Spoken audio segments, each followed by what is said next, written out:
Hello, everyone, and welcome back to Rotten Tomatoes is Wrong. My name is Mark Ellis, joined by Jacqueline Coley, my incredible co-host. We have an amazing guest, the star of Always Lola, Candice Cruz is here. Thank you. And this is just a really exciting, it's a big day for me because this movie, I feel like should have won every Oscar the year it came out. Jacqueline, you're in the midst of award season. This is like your prime thing. You have the podcast where you talk about the award stuff going on. Yes. What's the latest? What was the last event you were at? Last night we were at the Governor's Awards, which I think sounds important. It does. This is where they give out the honorary Oscars. And as much as I was happy to be in the room with the cast of The Color Purple as Angela Bassett put a sermon on the Mount, finally, getting wronged for the egregiousness that was 1993's What's Love Got to Do with It when she lost to Holly Hunter, when Holly Hunter should have won for The Firm because that was the better performance in the year. But do I say this is something that's maybe my Roman Empire? No.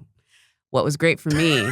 So you had a good time. Yeah. What was great for me was that it was Mel Brooks. And it was one of those ones where I was like, I wish I could have given Mark a +1. Because, Mel Brooks was there. Yeah, Mel Brooks was there. And I think John Mulaney hosted just so he could be up on stage to make Mel Brooks laugh. So that was like a really great moment. It's been an up and down week for comedians at award shows, but John Mulaney credited y'all's side. Like credit to y'all's side on that one because y'all needed a win after Sunday. So the Golden Globes were on Sunday. Yeah. Candice, do you watch the award stuff? Like, do you get swept up in this? You're an actor, you're a performer. Do you get swept up in the award side of things too? I do. I love the award side of things. First of all, I love the pomp and circumstance of it all. I think that is like America's version of royalty to some capacity that we have. Once a year, we get to see everyone get dressed up. There's something about the glamour and just, I've gotten to go to a handful of the award shows and be on the carpets next to these people. And it's just, you remember back in the day where celebrity was celebrity and you see someone and you just are just starstruck. There is that energy that's there. Yeah. Whether you're just like hanging out with your friends or you're seeing like J-Lo and the Brie Larson situation where she like had her moment. Yeah. And so I think that there's something about award season that is just so exciting and just for anyone that doesn't even prescribe to all the movies and everything else, to see someone work so hard to get an award and to see that like relief and just excitement, I think, is what I love so much about all of it. Look at you making my profession feel less useless than I do every day. Oh, you're not at all because we bring joy to so many people. I've honestly, you have just like re-energized me. Can you come to my therapy session? Please, let me know. Next time I'll be there. Every day I'm just like, what do? I just go drink champagne and pretend people care. You're in the thick of the playoffs No. For your season, and then your football team also happens to be in the playoffs this coming weekend as of this recording. So it's a big time for Jacqueline Coley right now. And I'm so tickled pink that you took time out of your busy schedule to join us here on Rotten Tomatoes alongside Candice, who has become like our go-to action movie correspondent. Yeah. And I hope you're okay with that title. I love that. Yeah, because the last one you were here for was Gerard Butler. That's Olympus right. Has Fallen. And then like later that week, week, Candice and I were texting each other, and we're like, "You're watching London Has Fallen now, right?" Yes. It's like we kind of like did our own trilogy view, and so for this movie, which is 13 hours, directed by it Michael felt like Bay. 13 hours. You have to put a little bit more respect on it Michael is. Bay's name. Michael Bay presents. Michael Bay, who has his own boulevard on the Paramount lots. Yeah. Michael Bay directs and presents 13 Hours. The Secret Soldiers of Benghazi first came out in 2016. And it's a film that is based on a true story, a harrowing true story of survival, of just trying to get through the night, of trying to step up and do the right thing in the face of adversity. A lot of political intrigue around this story, but at its core, it's about these soldiers and just them putting their lives on the line over the course of this 13-hour, not to be confused with 13 Days, which is also a political war intrigue kind of movie starring Kevin Costner about the Bay of Pigs. That's right. Which I also did rewatch this past week just because it's got 13 in it and it's like, it's the Bay of Pigs, it's Benghazi. So I've been doing a lot of, and this is all on the heels of Netflix had a restored footage in color World War II documentary that came out right before Christmas. That. Oh my God, it's unbelievable. Oh. The footage is unbelievable. I haven't seen this one. Say all that to say, I'm a pretty big fan of this stuff, right? Whether it's you're doing a narrative with a war movie or it's like an actual documentary, and I think I'm 43, so I'm getting to that age where this is just what my personality is now. I just like to sit at home with the dog and watch war movies or war documentaries, and that's pretty much all I do with my evenings. So this movie, I'm so excited to get y'all's take on it because I openly gushed about this movie when it was released in 2016. Back when Christian and I were doing Schmoes Know, this got the coveted 5 out of 5 Schmoes from Mark Else, which I did not give out a lot. And I heard from some fans that this was their kind of barometer for any movie that I did not give 5 out of 5 Schmoes to after this.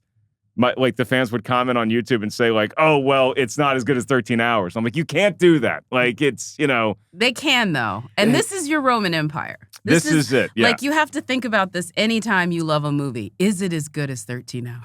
That's your threshold right there. And I might be on this island by myself because it's 51% rotten. It is 82% with the audience score. Yeah. Right. So we'll go around the room and get everybody's take before we turn it over to Tim Ryan, our good buddy, who's going to be telling us what the critics were saying at the time of the film's release. But I want to give a huge shout out because on the website, at RottenTomatoes.com right now, you can check out our editors that do such great work. We have Michael Bay movies ranked by Tomatometer. Michael Bay, he's a big name. Everybody has seen the Transformers movies. On the Tomatometer, not the highest. Yeah. He's got 68% as his number one movie, which is Ambulance from last year, or 2 years ago now. So that's 68%. The Rock from 96, which I think is maybe the best action movie of the 90s, is 67%. And then 13 Hours is number 4, but it's still 51% rotten. And if you wanted to guess what Michael Bay's lowest rated on the Tomatometer movie is, yes, it's a Transformer, and it's The Last Night.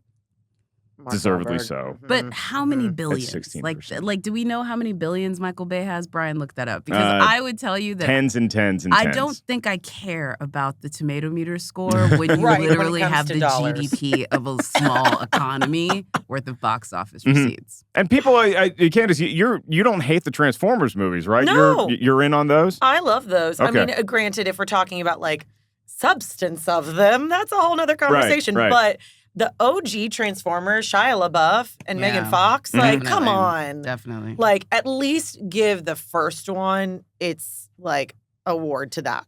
Everything else, like, I agree with the Transformers Last Night. Like, that one, I didn't even get all the way through. No, I couldn't. I don't think I used my pass where I can leave a movie early once a year on that one, but I kind of wanted to. Yeah. Only once a year. Only once a year. Only once a year. But so you sit through movies that you're just like, I've only used my pass once. I have to sit through That's this. the solemn Hippocratic oath that I took a long time ago. I have to sit here and get through this thing. So the first couple Transformers, like I love the Camaro. Anytime I still see a yellow Camaro on the highway, I'm like, it could be Bumblebee. It could be Bumblebee. So let's get into 13 Hours. Jacqueline, do you want to give us a little catch up of what this movie's about? I can. I definitely can. Okay. I don't want to give a catch up on what this movie's about. So 13 Hours tells the story of the Benghazi assault in Libya and basically the idea that there was an assault happening due to a Muslim cartoon that sparked violence, supposedly, but also there may have been some civil unrest that was happening there. And this team of soldiers who were nearby, they really weren't even the guys that were supposed to be on the mission. They get the call and they say, you got to get to Benghazi. Stuff's about to go down. It's about to get real. Very Michael Bay in that. And so these group of guys, many of whom were just trying to get home. Like they were supposed to be heading back home, but they got to do this one last job. And it is literally one of those covert missions. Getting into the country was difficult. Getting to the embassy was difficult. And then also trying to secure the ambassador and trying to make sure there was as little zero loss of life. This is very much a Zero Dark 30, but as if everybody knew that it was happening at the same time. And so we sort of follow this team as they attempt to, secure the area. They're dealing with people back in command lying to them. They've got the whole sort of like, the one soldier who's like, I know what's about to go down. And then, of course, John Krasinski is in it. There is a big loss of life, spoiler alert, but we sort of follow them and see who exactly is going to make it home and who's going to get saved. And this is just an excuse to just blow up for 2.5 hours. John Krasinski, you have Pablo Schreiber. There you go, Pablo Schreiber. John Krasinski, fresh off the cover of Men's Health. John Krasinski, I might add. This is not the doughy Jim from The Office. I can't wait to talk about that too, because you have like Pablo and you have like James Badge Dale, and like these are kind of guys that we've come to know as like you're just good at playing a tough guy. Yeah. Krasinski, we didn't know he had this gear, so we'll talk about that once we get into movie talk. For right now, Candice, you're our esteemed guest. You have the movie Always Lola that is now streaming everywhere, which is so exciting, and it's doing great. It's doing thank gonzo you. numbers on all the platforms. Is Rotten Tomatoes wrong with the 51% attributed on the Tomatometer? Can I do a halfway here? I was honestly thinking about this again this morning. I've been reviewing it. I'm like, do I agree with it? I would say they're wrong, but I feel like it needs to be halfway between the audience score and the Rotten. It doesn't need that much more. Okay. But I do believe that it needed a little bit more than 51 just on the storyline and all of the historical elements of it and what actually happened. Because as for action part, keep it at the 51. Mm-hmm. Solid on the 51. But like the heart of it, like when you got to the end, and we can obviously dive into that more, but I think slightly more. But not much. Okay, all right. So Not much. maybe we're getting into fresh territory with you. Maybe we're fresh adjacent. Fresh adjacent. Like 59.9%. Sure, we'll give it that. There we go. I like that. We're fresh adjacent. Yes. Jacqueline, how does one feel about La Tomatometer? So this is we're in 2024 now, and I think I need to take a different approach to Rotten Tomatoes is wrongly. We've done a few episodes, and I think I want to now say that Rotten Tomatoes is right in both. I think the audience score is a direct reflection of what it feels like to watch this movie because I actually did watch it at my desk. I'm sitting there typing awards predictions and this is playing in the background. And I was like distracted from like my job to be like, look at John, look at this. And Not like, a movie I'd recommend putting on in the background, like when you're doing the dishes. You know what I mean? But it was one of those things where I was like, I was finding myself, it's very watchable. It's Yeah. very audience driven. I would have liked to have seen this with a crowd. But any sort of critical thinking around everything that is happening, you're like, this is a fantasy. Like, this did not happen this way. I know it didn't happen this way. And I know that this movie is meant to make me think that it happened this way. And so that gives me the like 50% of the people will be fooled by this movie into being like, America. Mm-hmm. And like the rest of them will be like, this is ridiculousness. Like, this is not real. That many white men in that country, like, you're a walking red flag. Like, they know where you are. This is like the suspension of disbelief that we have to believe that James Bond could be an effective spy after you weren't fighting Russians. Too good looking to be a spy. That he can't be? I mean, Wait, seriously. what? I mean, James Bond now looks like He Hassan closes down the bar Minaj. every night. He's gambling into the wee hours of the morning. Yeah. He's strikingly handsome. Strikingly. And has no compunction about having sex with random women At all- all anytime. ports of call. Spreading that seed all over the world. The idea of that dude not being anything but a walking STD and a body bag is just laughable in modern things. Like the super uber spy now looks like Hassan Minaj Oh, yes. or better yet, probably Rami Malek, because you want somebody with like a shorter stature that can just like sneak in. Mhm. That's what He I'm just saying. plays the villain instead. So I actually say Rotten Tomatoes is right in the sense that like how much fun I had is like an 82% certified fresh blast, but this is ridiculous. Rotten Tomatoes is wrong. This is a hell of an action movie from start to finish. I And like that you got to own it. there's a lot of political, you can look at the failings around our leadership and around the world as far as like how this situation actually came to pass. But if you're just looking at a setup where you basically have like a diplomatic, you have an embassy and then you have a CIA annex. And those are your two buildings that we're talking about in this movie. And we are under attack really at both of them. And we have this small team that is just going to try to do everything that they can over this night, not only to survive it themselves, but to rescue people. That is the movie. Then that's the story that we're telling. I thought it did a incredible job of just being a kick-ass action movie with a lot of heart that you're talking about, Candice, where it's not just the whiz-bang explosions of it. It's actually the heart that you feel underneath it and what you're rooting for these guys to pull through. So I think that Rotten Tomatoes got this wrong. I think the audience is correct at 82%. I might even bump it a little higher because it's just such a well-made action movie. Now we turn it over to Tim Ryan. So he's our good buddy. He's our correspondent here who does all of the review curation management at Rotten Tomatoes. He's great at it, and he is going to tell us what the critics were saying at the time. I think I was a critic on Rotten Tomatoes at this time. So what were the other critics saying about 13 Hours back in 2016? Here's 2 Minutes with Tim. 2 Minutes with Tim. It might have been something of a flashpoint in the red state-blue state divide, but 13 Hours, The Secret Soldiers of Benghazi was probably more discussed and debated than it was actually seen. It had the worst box office performance for any Michael Bay film. And to be fair, there are a number of factors at play here, including the fact that the movie was not attached to a franchise. And it didn't promise the kind of bombastic good time that usually draws people to Michael Bay movies. But it's indisputable that 13 Hours fared far worse with moviegoers than the likes of American Sniper and Lone Survivor, two other gritty war films that were sizable commercial hits and fared well with the critics. They're both certified fresh. And with the critics, 13 Hours was genuinely divisive, with a number of reviewers feeling the film suffered from simplistic politics and tough-to-follow action, while others admired both its largely sober tone and evocative, visceral feeling for its setting. 13 Hours is rotten at 51% on the Tomatometer with 225 reviews, and it has an 82% audience score. So what did the critics have to say? In a rotten review, Kevin P. Sullivan of Entertainment Weekly wrote, "Bay works best with chaos. There's no shortage of that here. It's getting from firefight to firefight that's the problem, lending the film a video game-like structure that grows repetitive in the back half." However, in a fresh review, Will Leach of the New Republic wrote, "Bay may lack interest in basic story construction or coherent battle scenes, but the guy has a preternatural skill at evoking sensation."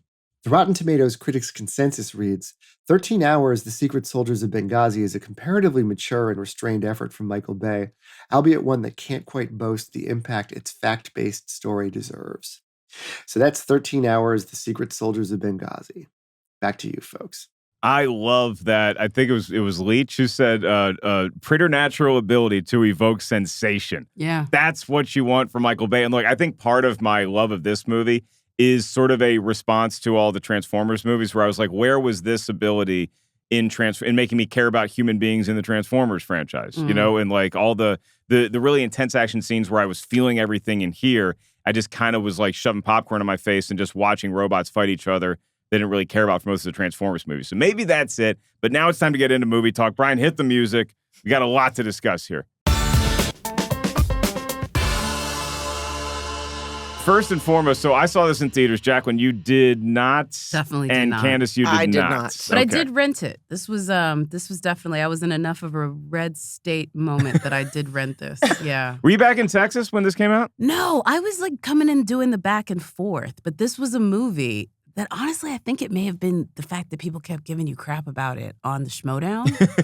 That I was like, I need to watch this. You want to come defend your boy? That means a lot to me. I'm not even kidding you. I do think that was part of it. Mhm. Like when I finally saw it was like maybe 2016 late or 2017 early. And it was because this is your, like, again, I cannot describe to you how many times I saw people bring this up in Schmodowns, in your comment section. Yeah. This was like a thing. It was my cross to bear because I was like, hey, look, I think this is a great movie. And for what it does, it's like, you know, I'm not comparing it to Greta Gerwig's Little Women. I'm not doing that, you know. It's just like, oh, okay, this is here, that's there, and they're two very different things. right. What this movie wanted to do, I thought it accomplished it in spades.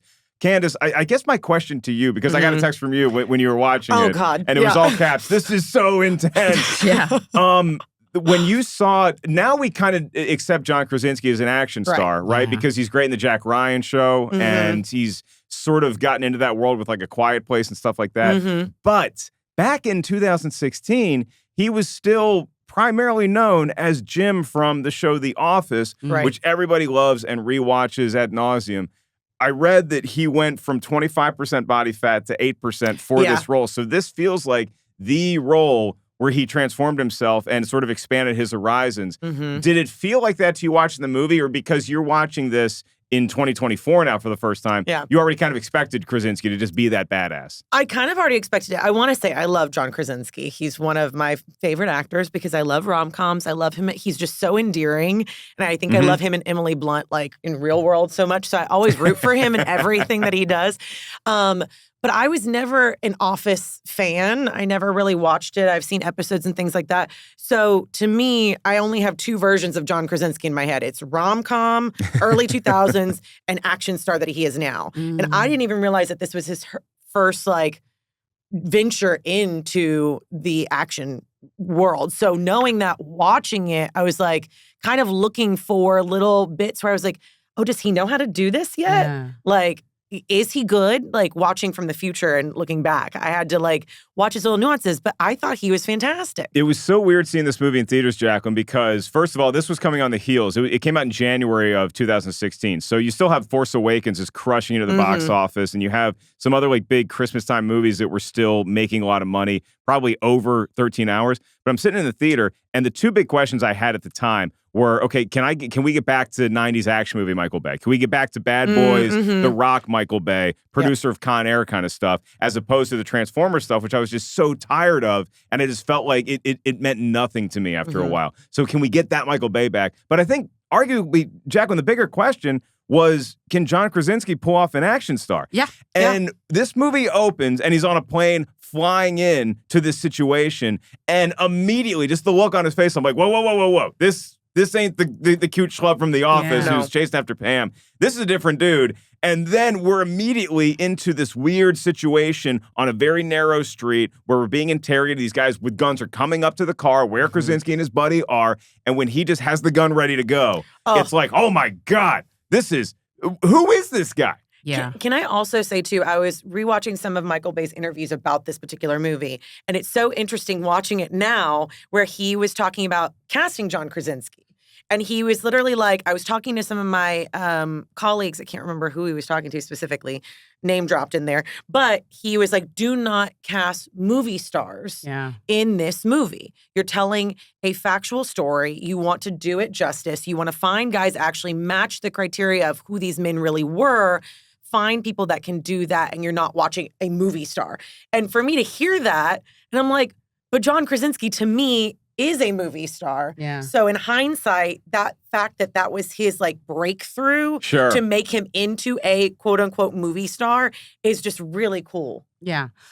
Look, this is where it's like, okay, I got to read between. This is where my like media literacy obsession is like, I read through the bullshit. So like, first of all, Michael Bay wanted Mark Wahlberg originally, who was a bona fide movie star at that time. And I think it would have changed the movie. And it would have changed the movie, but that's where it's like, oh, I didn't get what I want, so now I'm going to pretend this is what I always wanted. Also, two kids, this is post Chris Pratt doing Zero Dark 30 and Moneyball, and they had already shown that if you take the schlubby actor from the comedy and you then give him a physical transformation, you get a lot of press around that. And so it sort of became like a bit of a formula, a bit of that. I mean, more the latest one was Kumail Nanjiani when he did The Eternals. But that has actually been a pretty standard little thing that these guys do. And it gets the movie a lot of press. You get these men's health covers, just like Chris Pratt did. John Krasinski got it on this one.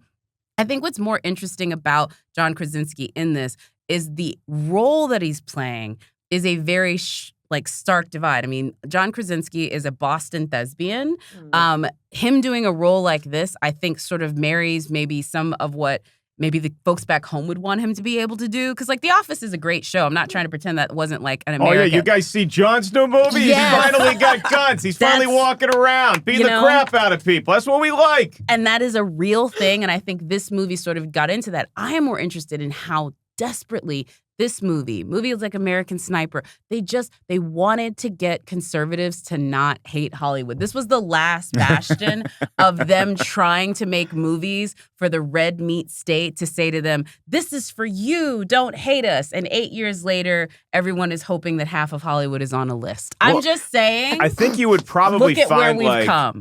Like Michael Bay and Clint Eastwood for American Sniper would be those filmmakers that, not even down political lines, but just people who like want just like a meat and potatoes action flick would go to, Clint Eastwood, obviously, with his Western, heritage and all that stuff. But Michael Bay, too, like, again, this is a guy who makes the Transformers movies and they make billions. They used to make billions of dollars, right? Yeah. But before that, he was like the guy that you would tap in the 90s to the Bad Boys movies, The Rock. And it's like, this guy just knows how to tell such a cool story and have so much just ridiculous action in it. But it's like you trying to do work, Jacqueline, and then having this movie on in the background, it would probably be the same thing if you were trying to do some sort of other task while Bad Boys or while The Rock is on, and like you just find yourself like, I am gonna have to clean the house later because I got to see Stanley Goodspeed and Sean Connery get out of this thing alive. Yeah, it's an engrossing movie. It's a movie that like pulls you in. There's a tension to this movie. I said like 2 hours of blowing it up. That's actually not what happens, but it is a lot of tension leading up to could this blow over? It feels like a pot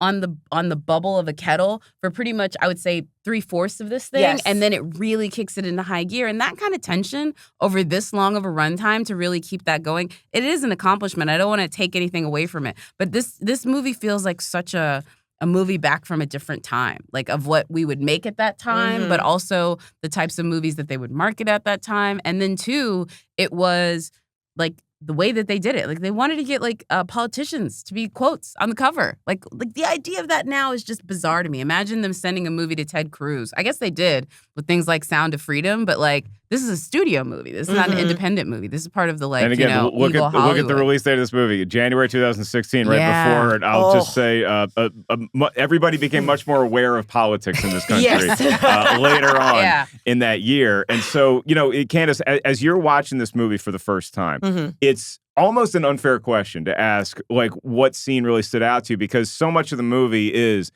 we're shooting at each other, there's explosions, there's stuff going on. Can you pinpoint a scene where you're like, oh, that's why I feel like the audience got it right on their scale, or why this movie is 51%, but it still accomplished something? Well, I mean, I think the action is probably where a lot of the audience score comes into play, but my favorite scenes were actually at the very end, right when they're all sitting on the roof, and there's just like this palpable energy that they did such a great job of being like, something else is about to happen. Obviously, I know there's 30 minutes left, so something's obviously going to happen. But something is about to happen. There's an air of like, anytime someone turns around, I'm like, oh my God, they're going to get shot. Something's going to come out and whatnot. And it's the last moments that we get the gentleman just kind of reflecting on their family, the fact that he just found out that his wife is pregnant. Like that scene on the roof is really where I gave the bump in the score, because I think that that's where the heart of everything is. I'm an Army brat myself. My entire family is military. So I think when it comes to those types of things, that's where they really get me at the heartstrings. Is like, yes, at the end of the day, it is a big explosion movie and action and all of that. But you boil it down, there is humanity and there's loss on each end. And so for that, and for them to just be sitting there and talking about it, and that being the last moment that we get with this character too, it was just like, oh my God.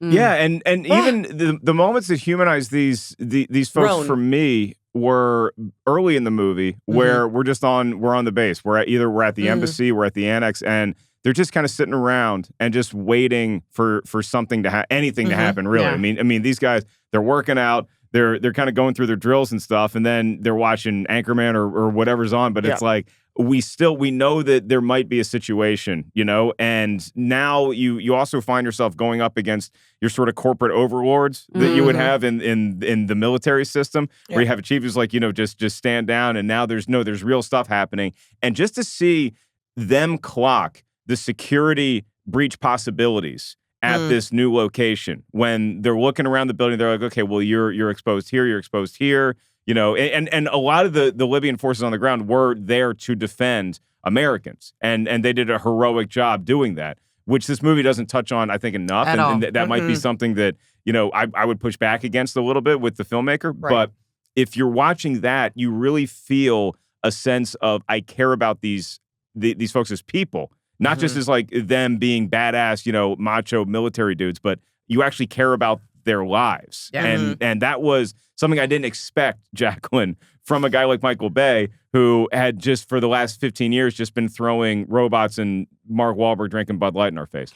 I think it's interesting, too, because this is a post-Jack Bauer 24 world as well. And I will say that I think that the sort of idea of these lone type soldiers saving the day, lone survivor, American sniper, Jack Bauer, they all sort of have this. This was a team of them sort of doing the same thing. A team of Jack Bauer. A team of them. But that is actually the part that I have to be like, that's the part where I'm like, there's no way that this is real. That's the part when I'm watching this. I'm like, yeah, these 6 guys. Because we know what the actual loss of life was on the ground that day. And we actually know that they did not secure the embassy, and that there was actually, it was completely overrun, and that there were hundreds of sort of folks attacking it. The idea that these guys were the only line of defense is laughable. Like, everyone would have died if that was the case, if they didn't have the Libyan soldiers and that sort of thing coming about it. So that's actually the part that I'm like, this has to be a video game. Like, just call him Master Chief, and I'll feel better about it than if you actually try to say that this is real. And I will say, post all of these things, because this is based on a book, 13 Hours,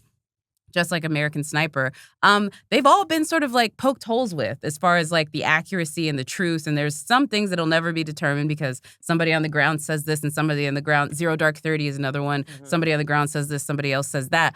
But there's been enough evidence with a lot of these ones where it's like they knew they could sell a lot of media and a lot of books if they sort of made this idea happen. The one thing I'm more concerned about is the idea that I was a military person.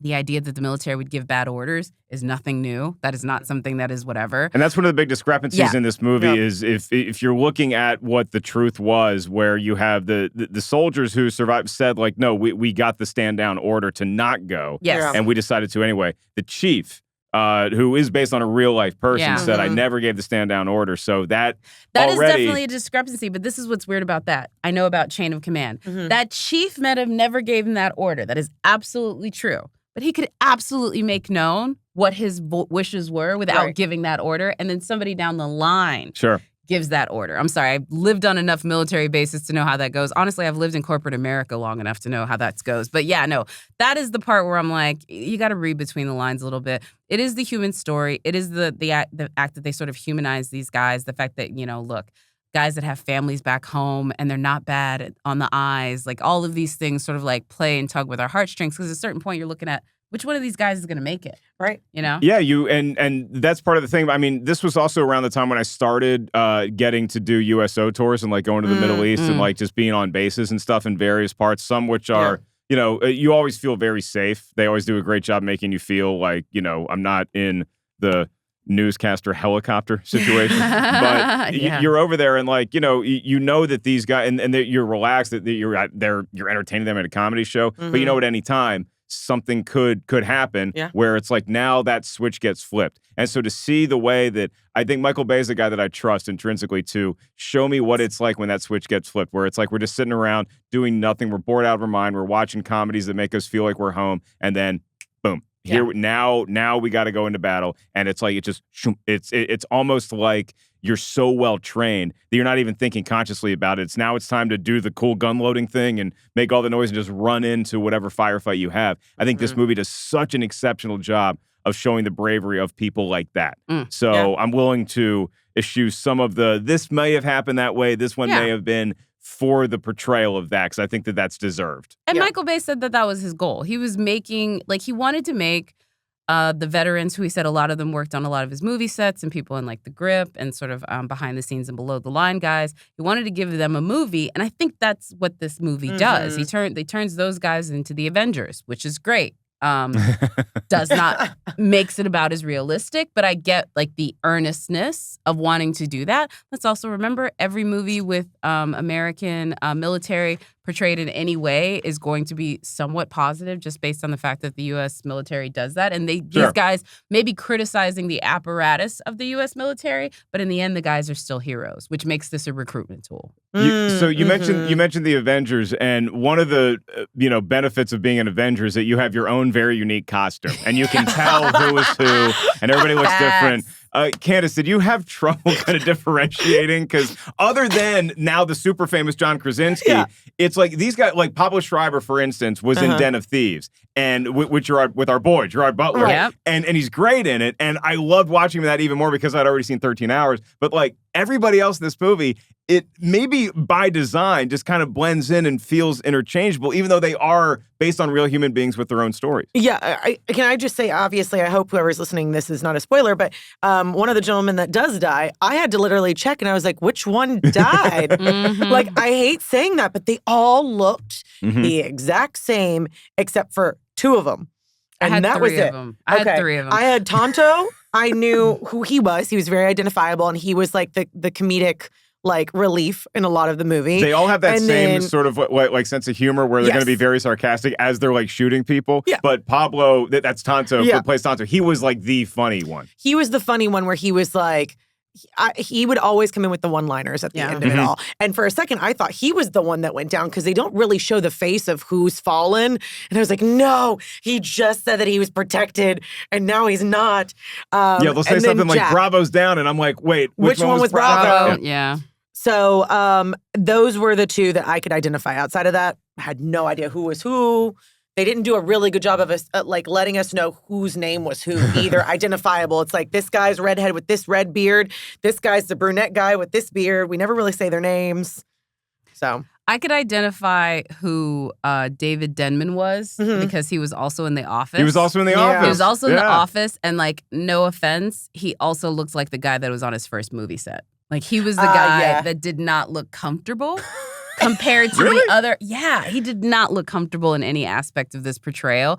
I could tell that like James Dale Badgley, Pablo Schreiber, and some of these other guys. Yeah, James Badgley. He feels like a dude who just walked out of like a real boot camp and just and decided to lend his talents to a movie. Exactly. And so the other reason why I know Pablo Schreiber because I follow his Instagram, which ladies, you should. Oh, I'm gonna go he's do a that fan right of now. surfing. He's a fan of surfing. And thus you're a fan of his. And when he's done surfing, he often takes Instagrams. And I'm awesome. Everyone should check out Halo. It's going to come back Does on he Peck. wash his surfboard on his abs? Is that how? He washes himself. Oh, I'm not kidding you. Like, he gets out of the seawater and then he like slow-mo? puts the wetsuit halfway down. I'm putting way too much. Sorry, Will Mr. he be James Gunn's Aquaman? He's a very good actor. He was also in American Gods. He's fantastic. Yeah. But I will go ahead and say his Instagram is also great. And then John Krasinski. So those three were identifiable to me. But no, I couldn't tell you who Oz was or Tig. Do we like Michael Bay? One of the big failures of 2 years ago now was I still haven't seen Ambulance with that Michael Bay directed with Jake Gyllenhaal, who might be, another guy where it's like you knew him as this incredible actor, sort of Oscar contender. And he seems to now be able to transform more into whatever he wants. I mean, he's a chameleon, but I could see him being like a Krasinski-like badass if he so chose. Maybe that is him in Ambulance, and I just haven't investigated it yet. I really want to see Ambulance. I watched the trailer. Roadhouse too. Okay. Gyllenhaal's going to be in Roadhouse. Yeah. He is the next guy. Yeah, he is. He's the next dude. But he already kind of did that with Jarhead. Yeah. He kind of did that with like some other movies. So he's been that guy, but they've always been so like Hurt Lockery. They've been like, yeah, he's going to play an action star. Well, actually, he did it with Prince of Persia.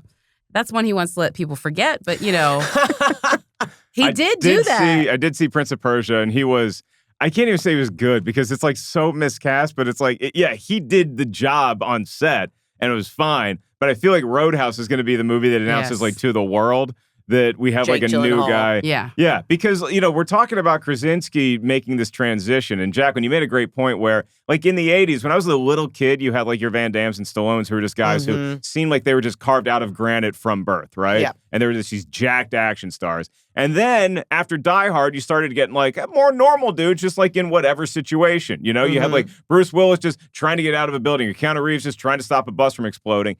And now you have like, let's take a schlubby actor. It's almost like an experiment that Hollywood likes to do. Let's take a guy who's known for comedy or known for just kind of being a little doughy, like a Chris Pratt, and let's make them into Star-Lord in Guardians of the Galaxy. Yep. And you're right. It's such a career, not even change for them. It's just a career boom. For them. Like, I remember seeing a video of John Krasinski and Chris Pratt together, and they were doing the Murph, which is this thing. It was named for a guy, this legendary soldier who passed away, and that was his workout. Yes. You do, I think it's 100 sit-ups, 200 push-ups or something. 100 pull-ups, 200 sit-ups, and 300 push-ups or something like that. Then you like run a mile. And I've done it. It's very, very hard. It's very, very. I did not feel as well as those guys looked in the video afterwards. Wow. But they were doing it together, so I'm just kind of watching these dudes like, oh, okay, this is kind of the crowning moment of their transition, and now they can be action stars. I think it's kind of cool that we do that, though. I think it's cool that we do that. I think what's interesting before is those guys were just assumed to have good bodies, because there's definitely the like Chris Hemsworth in Star Trek is not the Chris Hemsworth of Thor, right? Liam Hemsworth in even the first Hunger Games is not the Liam Hemsworth towards the last Hunger Games. So like it was just assumed that these like nice-ish body guys, not slubby, but like nice-ish body guys, they could like turn it up.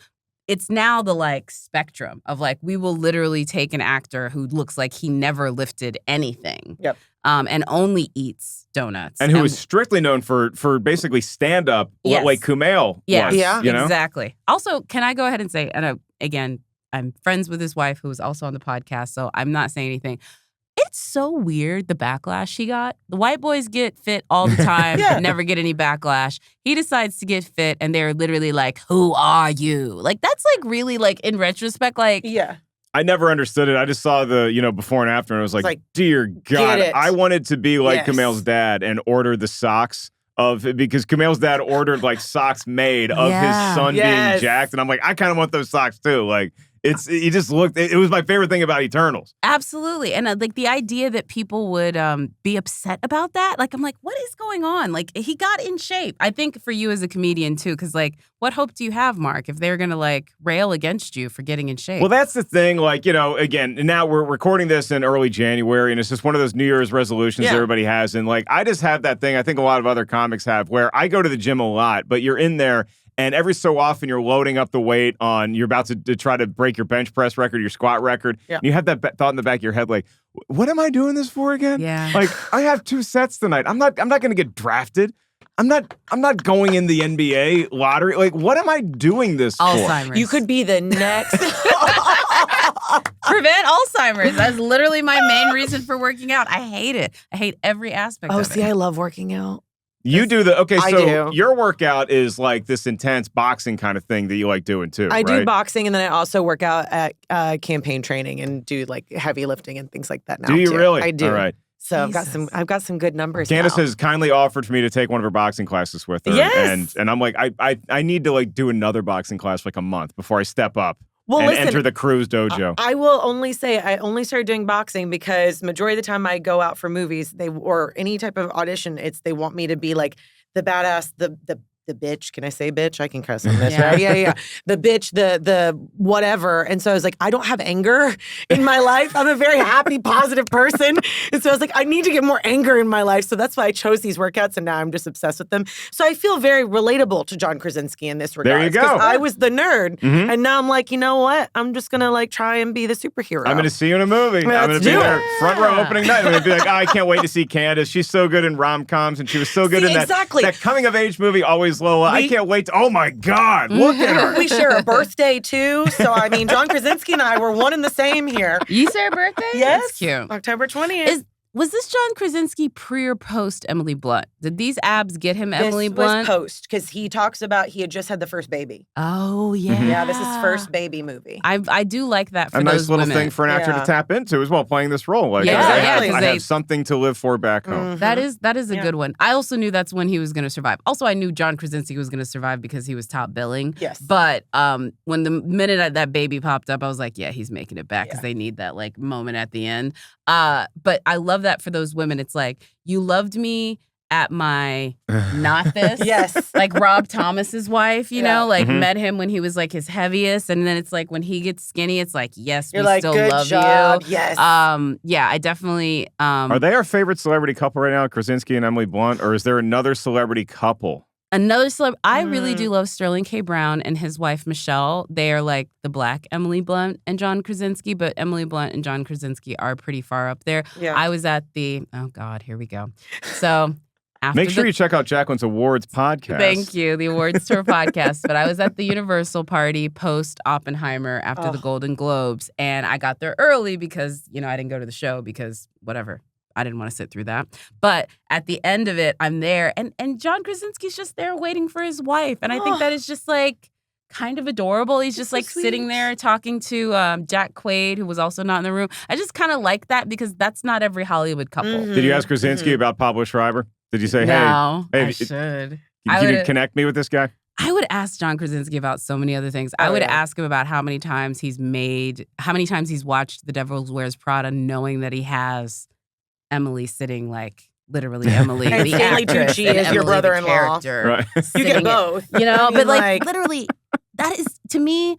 I have so many like random people that I thirst over. He thirsted over her in that movie, and then he bagged her. Like that's a manifestation. Thing. I know. Speaking of 2024, manifestation here. There you go. Like Celebrity couples. It's like Make it happen. Alexi O'Halloran and Serena Williams. Like he knew he had no shot. Like he may be a billionaire now. He was not. He was just a nerdy little boy with a website going up to the greatest tennis player of all time and being like, I'm a holler. And she was like, why? Okay.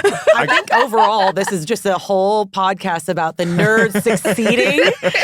Just fight for the nerds and the ones that just come to the top. Yeah. Fight for the nerds and let the nerds get shredded if they so choose. 1000%. So choose. Because Exactly. it doesn't get much nerdier than like a Krasinski or a Nanjiani initially from where they came from. Yeah. And now they're shredded, and we should all appreciate them for, being inspirations. And I'm not saying I have their posters on every wall in my house, but just a couple, right? Just a couple, to remind me inspirational what I'm training for. Yeah. And look, which I do get confused about sometimes.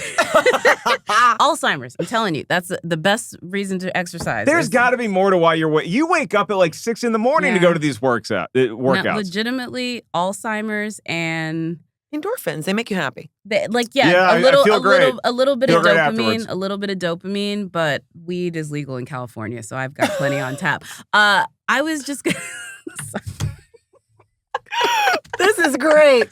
Oh my Brian, God. this is the kind of serious action movie podcast I was hoping for. Back to serious. I've been pushing for this movie on the show since we started the show. And I was like, at some point we got to talk 13 hours, right? And producing Lucy and Brian, they're like, yeah, we'll get there eventually. And Jack was just looking at me like, you poor thing. Yeah. You poor thing. All right, yes, weed is legal in our state. I honestly kind of forgot what I was going to say because I just wanted to laugh at that. So then I will put a button on this by saying the reason I work out, Mark likes his beers at the end of the night. So if I'm just thinking a couple Coors Lights, that's what's going to get me through these squats. I do want to go to mailbags. We got a good question in here, Brian. So let's hit the music. You can email us anytime. Let us know what movies you want us to be covering, what you thought about the movies we did cover. What do you have to say about 13 Hours and how it relates to weed being legal in California? You can hit us up, RTisWrong at RottenTomatoes.com. You can be like Nicholas Bayfield, who's a Ketchup Crew member and a very fresh one at that. Nicholas writes, hi, Mark and Jacqueline. As you've already discussed, Kingdom of the Crystal Skull in one of your earliest episodes, I think now might be the time to follow it up with Indiana Jones and the Dial of Destiny. At 70% on Rotten Tomatoes Tomatometer, it ranks lower than Crystal Skull's 77% certified fresh score, which is slightly disappointing. And despite a fresh change in the filmmaking team, I think Dial of Destiny is more on par with Crystal Skull than the original trilogy, particularly with the use of CGI and older Harrison Ford, and suspending your disbelief on particular scenes like the third act. Thanks for reading. Thank you for the suggestion, Nicholas. I kind of like that idea. I didn't really get a read on whether Nicholas liked the movie or not. So I know, I can't We'll have to get a little deeper into that. Keeping it close to your chest, Sir Nicholas. Yeah. I'm a defender of this movie. So am I. I flippin' loved this movie. I was so upset, and I saw it with the worst audience ever. Again, this is where I hate You sound like saying- the Simpsons comic book guy. I know. Worst audience ever. I did, but I saw it at the Cannes Film Festival with all of these French people. They were like, "This is not a movie. This is just and CGI." And it started at a 40. It started at a 40 when it debuted. It was but a climb. I flippin' loved this movie. I felt so bad that the reviews early didn't reflect that, and I think that depressed its box office. Phoebe Waller-Bridge is amazing. Look, The Last Crusade is my favorite Indiana Jones movie. Sorry, purist, but I love it. So sorry. That's my favorite indie as well. Yeah. Are you an indie fan, Candice? No. Oh. I feel like people are going to come for me. You're not into I've whips? I've only seen one, and it's just the one that I with Shia LaBeouf because I was somehow on the set for that. So that's the only reason why I watched Anybody that movie. listening or watching right now has instantly forgiven you because you're not talking about the beloved classic trilogy. That's like no. And Kingdom of the Crystal Skull, I can defend it to a point. Yeah. I would suggest the original trilogy because it's just fantastic. And it's, if nothing else, it's Apex Harrison Ford. Okay, It's so like, I'm going to put that on my list. put it on the list. You're our action movie correspondent, so I mean, you can now I got to come back in. dip your toe in the adventure waters. And if anybody has a problem with the third act of Dial of Destiny, need I remind you again, the third act of Last Crusade is the most insane thing I've ever seen in my life. There's an immortal soldier. He's 800 years old, Jacqueline. Just kicking it in the back. By Are himself. you serious? Ugh, come on. And all of those booby traps, none of them messed up in all of that amount of time. They still work. Pretty crazy stuff. Candice, thank you Yes. so much for joining us today. Of course. It was a pleasure seeing you again, having you here. Thank you for checking out 13 Hours, the very intense thrill ride that it was. Where can everybody check out what you're doing, what you're working on? And always, Lola, where is the hub? Where's the easiest way to find it, I guess? Oh, thank you. Thank you guys for having me on. I love that we went from your Roman Empire and all of this down to what we talked about. So it's such a blast, but everyone can find me on all my social media at Candice R. Cruz, across the board. Hopefully some exciting things down the pipeline in the new year in 2024. And then with Always Lola, you can find us on Apple and Amazon. That is so cool to say, isn't it? It is. I'm sorry. I'm just like, oh my God, this is so cool. It's we real. gotta get you on Voodoo. We got to Yeah, get you I on know. Voodoo. Yeah. And you are fantastic in it as well. Oh, I know thank it you. had a great festival run, and now everybody It out did. there can see Always Lola. So Yeah. put the comma in there if you're searching for it, just in case. Always, comma, Lola. So Lovely. there you go. Jacqueline, where can folks check out the award show podcast? Yeah, the Awards Tour podcast you can find on Rotten Tomatoes in the Awards Tour Hub. We have the podcast link. Also, you can go to our Rotten Tomatoes Movie Clips channel to see the video version. And anywhere you listen to podcasts, Spotify, Apple, I don't know where the other places that people listen to podcasts at, but you can find it there as well. Wherever you put the candy in your ears, that's Yeah. where you can find the Awards Tour podcast. The Awards Tour podcast. All And right. our last episode is with Sterling K. Brown. He talks a little DC about maybe not him playing a little character called Jon Stewart. Ooh, We get that going. Wow, okay. We also have our first episode is with Ludwig Göransson. There you go. composer of Oppenheimer. All right. So check that out. See, they're doing big things. I'm just here anchoring this show as best I can, defending a great action movie like 13 Hours. My name is Mark Ellis at Mark Ellis Live. I have upcoming tour dates starting in early March. We got Vegas, Boston, Chicago, Houston, New York, Portland, some other places. So you can check that out at markellis.live. And once again, email us, RTisWrong at RottenTomatoes.com. Subscribe, rate, and review. All the stuff that Jacqueline was encouraging you to do for the Awards Tour podcast, you can start here and do it for us as well. In a couple weeks, Jacqueline, we got a brand new episode dropping. What are we talking about? We're talking about a movie that I feel is also unfairly maligned. This is going to be me a little bit to you because I felt like the canary in the coal mine talking about the greatness that is The Kingsman, and nobody else The like King's Man. The Kingsman, not the Kingsman Circle with the third one. the third one with the Which- very fine Harris Dickerson. I couldn't remember if it was actually a movie that got made or not. It is. Oh, God, I didn't throw shade at it. I had never seen it before. I I'm was in so the dark, upset. and maybe I've been shown the light. I do feel sometimes with these like comedy white boy action movies, they all get kind of lumped together. And this was one that should have been differentiated. Okay. It All really right. should Okay. have been. All right. So I think you just got Candice to tune in on that Yeah. episode. She's intrigued. Listen, I've already got a couple things I need to listen to when I get in the car after Yeah. this. I'm like, I want to hear you have Sterling K. homework, Brown. young lady. I have movies to watch. Come back and tell you all the feedback. She used to just be our Gerard Butler, representative, and now Candice Cruz. We've moved on to John Krasinski. If we're kicking ass, it's Candice Cruz. Yes. Make it a Oh, I tagline. like Make it a that. tagline. That's our Ass bumper of stick. You can get it at our Candice merch Cruz. store when we have one. For producer Brian, for Candice, for Jacqueline, I am Ely Mark Ellis, the whole gang here at Rotten Tomatoes and RottenTomatoes.com. Thanks for tuning in to Rotten Tomatoes is Wrong, and we will see you next time.